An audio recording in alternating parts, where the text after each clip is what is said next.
Before the street had found its voice, before the morning fully came, he turned the lock and lit the lamp and called the small shop by its name.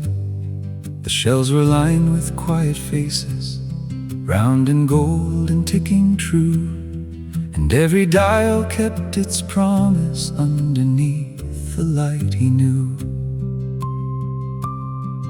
On the lane where time moved gently, we could hear each second fall, past the glass and past the gearwork, past the pendulums on the wall.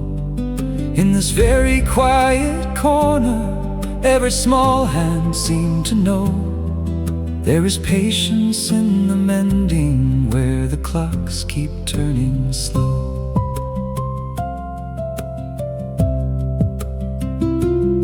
He placed the magnifying lens against one eye and held his breath. A tiny spring, a crooked wheel, a hairline crack along the left. His fingers moved like careful whispers, tweezers finding what was wrong. And somewhere deep inside the casing, something clicked and carried on. On the lane where time moved gently, we could hear each second fall, past the glass and past the gearwork, past the pendulums on the wall. In this very quiet corner, every broken thing could grow a little closer back to ticking where the clocks keep turning slow.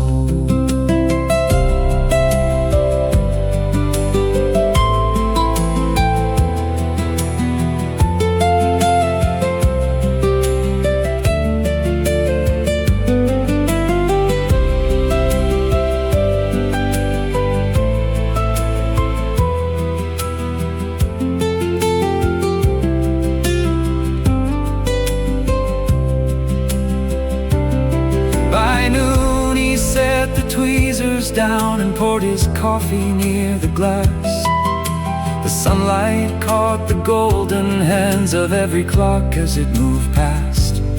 He sat and listened, nothing more, just 40 voices keeping time. And in that room of ticks and seconds, every sound became a rhyme.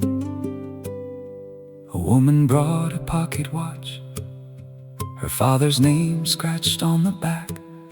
He held it like he held a bird and traced the thin and silver track. He wore the crown and pressed it shut, and when the ticking filled the room, she smiled the way the afternoon smiles gently after heavy bloom. On the lane where time moved gently, we could hear each second fall, past the hands and past the numbers, past the smallest spring of all. In this very quiet corner, even old hearts still can know there is kindness in the mending where the clocks keep turning slow. By evening all the lamps grew amber and the ticking filled the dark. He closed the drawer of golden faces, every gear had left its mark.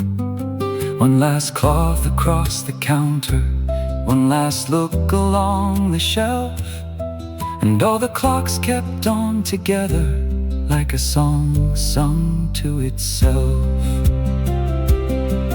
On the lane where time moved gently, we could follow home through sound, past the doorbell, past the window, past the quiet evening ground. In this very quiet corner, even time itself could see there is mercy in the mending.